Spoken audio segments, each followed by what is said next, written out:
साथियों और दोस्तों, हमें यह समझना होगा कि पदयात्रा किस उद्देश्य से निकली है, इसका मकसद क्या है। क्या सिर्फ ये मकसद है कि 5 दिन 10 दिन हम लोग किसी इलाके में चलेंगे, फिर अपने घर चले जाएंगे और फिर से टीवी देखेंगे, फिर से अपने घर परिवार में व्यस्त हो जाएंगे, अपने कारोबार में लग जाएंगे, अपने व्यापार में लग जाएंगे? नहीं मेरे दोस्तों, इस पदयात्रा का मकसद ये नहीं है। इस पदयात्रा का मकसद ये है जो हमारे संतोष यादव जी अपने बैनर पर लिख कर चल रहे हैं। मैं उनसे चाहूंगा कोई यहां मंच पे आ जाए। इन्होंने अपने बैनर पे क्या लिखा हुआ है? 22 घंटे पेट के लिए और 2 घंटे देश के लिए। 22 घंटे पेट के लिए और 2 घंटे देश के लिए। कहां के रहने वाले हैं ये? मिर्जापुर के। कितना दूर का इलाका है ये? कई 100 किलोमीटर से चल के आए इस पदयात्रा में शामिल होने के लिए। हमारी कुछ बहनें सोनभद्र से भी आई होंगी। सीमा खान जी हैं, सीमा खान, और मिर्जापुर से सीमा, और बहुत सारे लोग सोनभद्र से भी आए हैं। मैं चाहूंगा वो भी हो तो खड़े हो जाए। हाँ, देखिए कितने एकदम झारखंड के बॉर्डर से आए ये लोग। किस लिए आए हैं? और एक तो पहली बार नहीं आए पदयात्रा में। जब ये पदयात्रा में पहली बार जुड़े तो उसके बाद इनका नशा खत्म नहीं हुआ, अभी तक लगातार चल रहे साथ में। शिवराम सिंह जी है कि नहीं, जो हमारे शामली के जिलाध्यक्ष हैं, बैठे सामने। कितनी उम्र है इनकी? 70 साल है। 70 साल की इनकी उम्र। 70 साल की उम्र है। सरयू से संगम की पदयात्रा की, तब भी ये शामली से गए। रामपुर से अमरोहा की, तब भी रहे। आगरा से मथुरा की, तब भी रहे। मिर्जापुर से सारनाथ की, तब भी रहे। और एक बार बेचारे बीमार हो गए कुछ, तो इन्होंने उसके लिए दुख व्यक्त किया कि हम आपकी पदयात्रा में शामिल नहीं हो पा रहे। और इनका स्टंट पड़ा है, भी जान लीजिए, स्टंट पड़ा है, लेकिन है साथ में, चल रहे हैं। तो मैं आपसे यह कहना चाहता हूं कि आज जब मैं आ रहा था तो मुझे किसी साथी ने बताया कि एक ऐसे साथी इसमें चल रहे हैं जो दोनों आंखों से देख नहीं सकते हैं। भीमचंद जी अमरोहा से है क्या? भीमचंद जी इसमें? दीपचंद जी, हाँ ये देखिए दीपचंद जी, इनको भी लेके आइए। जोरदार तालियां इनके लिए बजाइए एक बार। इनको लेके आइए दीपचंद जी को। अब आप सोचिए, उन नौजवानों को सोचना चाहिए, उन किसानों को सोचना चाहिए, उन मजदूर भाइयों को सोचना चाहिए, उन माताओं बहनों को सोचना चाहिए जो घर पर बैठ के तो अपनी समस्या के बारे में दिन रात चर्चा करते, लेकिन वो दीपचंद जी की तरह यात्रा में शामिल होने से परहेज करते हैं। मैं कहता हूं इनसे सीखिए, इनसे प्रेरणा लीजिए। आज लोग कह रहे थे 46 डिग्री टेम्परेचर है, 46 डिग्री टेम्परेचर। उसी 46 डिग्री टेम्परेचर में ये अमरोहा से मेरठ आए, मेरठ से पदयात्रा में शामिल हुए, और आपके साथ हमारे एक साथी इनको सहारा देते हैं और पूरे टाइम पदयात्रा में चलते रहे। जोरदार तालियां इनके लिए बजाइए।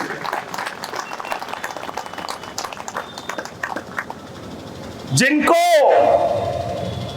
आंखों की रोशनी से नहीं दिखाई देता, वो दिल से आपकी बेरोजगारी की समस्या और समाज के भेदभाव को महसूस कर पा रहे हैं। तो आप क्यों अपने घरों पर बैठे हैं? मेरा सवाल यह है आपसे, निकलिए अपने अपने घरों से। और एक बड़ी तादाद में, ठीक कहा हमारी बहन ने, कि अगर 22 लाख बच्चों का पेपर लीक हुआ, उसमें से 4 लाख भी सड़क पर उतर गए होते तो नरेंद्र मोदी की नींद हराम हो जाती, रातों की नींद हराम हो जाती।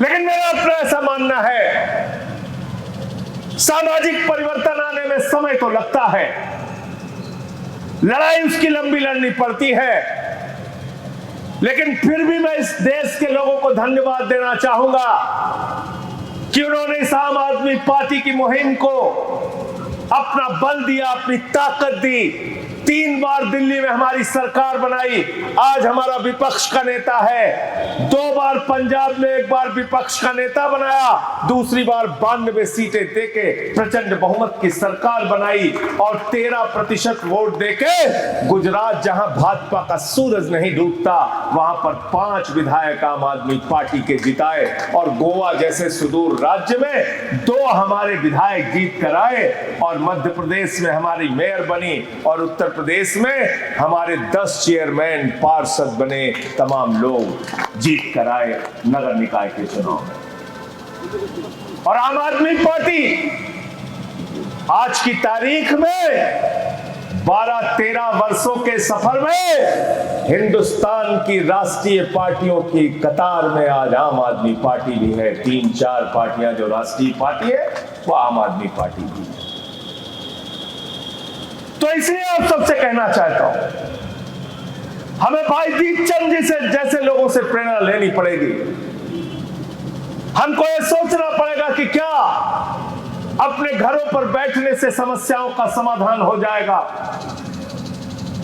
और एक बात याद रखना, हिंदुस्तान के प्रख्यात समाजवादी चिंतक, बहुत बड़े समाजवादी नेता डॉक्टर लोहिया ने कहा था, डॉक्टर राम मनोहर लोहिया का नारा था, जेल, वोट और फावड़ा। जेल संघर्ष का प्रतीक, वोट परिवर्तन का प्रतीक, फावड़ा रचनात्मक कार्यों का प्रतीक। ये हिंदुस्तान के लिए सबसे जरूरी चीज। ये नहीं कि सिर्फ वोट लेंगे, जीतेंगे तभी आपके लिए लड़ेंगे या काम करेंगे, ऐसा नहीं। और उन्होंने एक बात और कही थी, अगर सड़क खामोश रहेगी तो संसद आवारा हो जाएगी।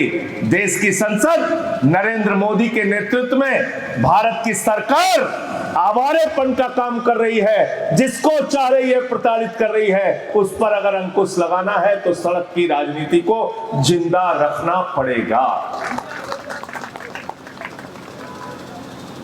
और फर्क बहुत साफ है। अगर आपको अब भी नहीं दिख रहा तो मैं कुछ नहीं कर सकता। फर्क बहुत साफ है। केजरीवाल मुख्यमंत्री बनते हैं, कहते हैं हम आपके बच्चों को अच्छा स्कूल देंगे। केजरीवाल मुख्यमंत्री बनते हैं, कहते हैं हम आपको फ्री में इलाज देंगे, मोहल्ला क्लिनिक बनाएंगे जहां 200 तरह की जांच फ्री होगी, अल्ट्रासाउंड फ्री होगा। 1 महीने से ज्यादा अगर ऑपरेशन की डेट मिल जाए तो आप बाहर अपना ऑपरेशन करा लेना, पैसा सरकार देगी। ये अरविंद केजरीवाल कहते हैं।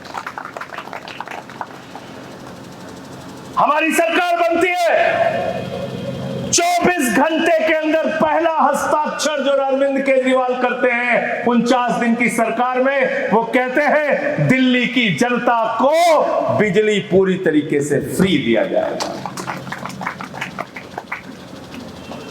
पानी फ्री दिया जाएगा, माताओं बहनों के लिए बस की यात्रा फ्री दी जाएगी। और तो और दिल्ली की सरकार ने कहा अगर हमारे बुजुर्ग को उनके परिवार के बच्चे तीर्थ की यात्रा नहीं करा पाते तो आपका बेटा केजरीवाल आम आदमी पार्टी आपको तीर्थ यात्रा कराएगी। इसका मतलब क्या है? सरकार के खजाने में पैसे की कमी नहीं है। सरकार के खजाने में पैसे की कमी नहीं है, लेकिन सरकारें भ्रष्टाचार करती हैं। पंजाब में मुख्यमंत्री बने भगवंत मान, उन्होंने कहा बिजली 300 यूनिट हर महीने पंजाब के लोगों को फ्री दी जाएगी, सरकारी नौकरी दी जाएगी। पंजाब के अंदर मोहल्ला क्लिनिक बनाया जाएगा। जिन नहरों में 35-35 साल तक पानी नहीं था, आज पंजाब की नहरों में पानी है। फर्क बहुत साफ है, खुली आंखों से देखो और तय करो। पंजाब की सरकार ने कहा माताओं बहनों के खाते में हर महीने 1000 रुपए की सहायता राशि जाएगी, और जो हमारी अनुसूचित जाति से आने वाली माताएं बहनें हैं, आदिवासी समाज से आने वाली हमारी माताएं बहनें हैं, उनके खाते में 1500 रुपए प्रति माह जाएगा। ये पंजाब की सरकार ने निर्णय। फर्क बहुत साफ है, खुली आंखों से देखो। नरेंद्र मोदी ने कहा हर साल नौजवानों को 2 करोड़ नौकरी देंगे। मिल गई नौकरी आपको? नहीं मिली। जोर से बोलिए, मिल गई क्या? नरेंद्र मोदी ने कहा इतना काला धन लाएंगे, इतना काला धन लाएंगे, हर आदमी के खाते में कितना जमा हो जाएगा? 15,00,000।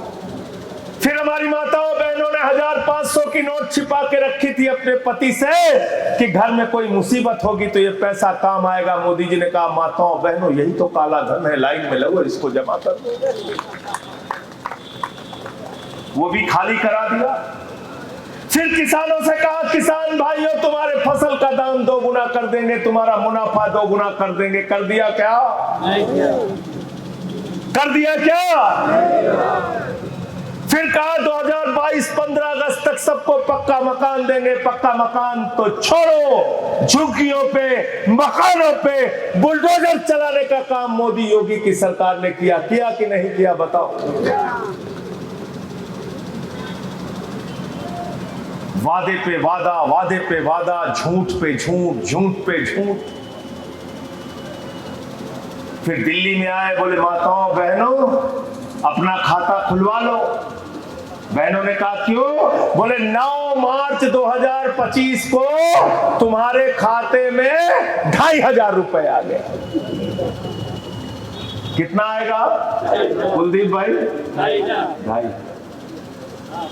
9 मार्च 2025 बीत गया, अप्रैल बीत गया, मई बीत गया, जून बीत गया, जुलाई बीत गया, अगस्त बीत गया, सितंबर बीत गया, अक्टूबर बीत गया, नवंबर बीत गया, दिसंबर बीत गया, जनवरी बीत गया, फरवरी बीत गया, मार्च बीत गया, अप्रैल बीत गया, मई बीतने वाला।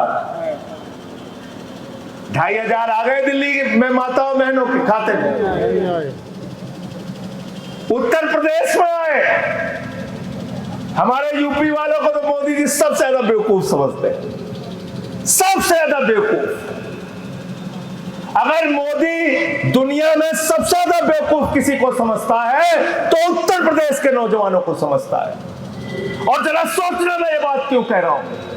एक सभा में उसने कहा यूपी के नौजवानों तुम चिंता मत करना, यूपी के छात्रों तुम चिंता मत करना, अरे भाइयों तुम चिंता मत करना, तुम्हारे लिए हमने रोजगार सोच के रखा है। नौजवानों ने कहा मोदी जी क्या रोजगार है, क्या रोजगार है, क्या रोजगार है? मोदी ने कहा गोबर से रोजगार है, गोबर से रोजगार है, गोबर से रोजगार। संजय भैया जिंदाबाद, जिंदाबाद, जिंदाबाद। बोला था नहीं बोला था सोमेन भाई? बताओ, बोला था कि नहीं अरविंद बालन जी? बताओ, झूठ बोल रहा हूं मैं? क्या बोला?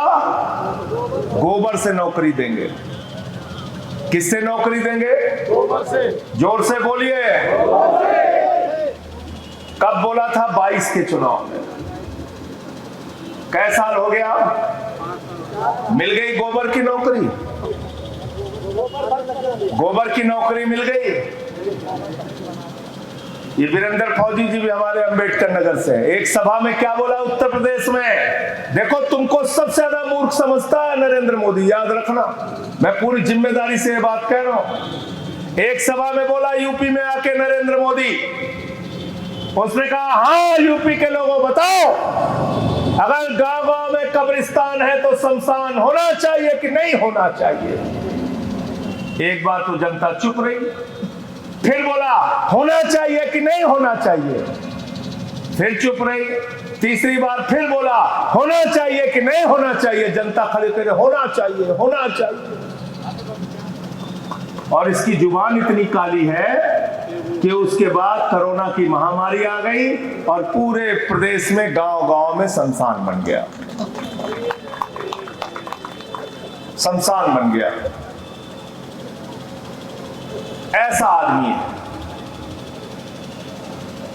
तो केजरीवाल और आम आदमी पार्टी कहती है हम स्कूल देंगे, अस्पताल देंगे, बिजली देंगे, पानी देंगे, नौकरी देंगे, रोजगार देंगे, आपके बच्चों को भविष्य देंगे। नरेंद्र मोदी कहता है शमशान देंगे, गोबर देंगे, तुम्हारी पीठ में छुरा मारेंगे, तुम्हारे हाथ में हथियार देंगे, दंगा देंगे, फसाद देंगे, नफरत देंगे, इसके अलावा कुछ भी नहीं देंगे। गलत तो नहीं कह रहा हूं? गलत तो नहीं कह रहा हूं? तो अगर उत्तर प्रदेश का भविष्य चाहिए तो आम आदमी पार्टी के साथ आइए। दंगा फसाद और नफरत की राजनीति चाहिए तो भारतीय जनता पार्टी में आपका स्वागत है, वहां चले जाइए।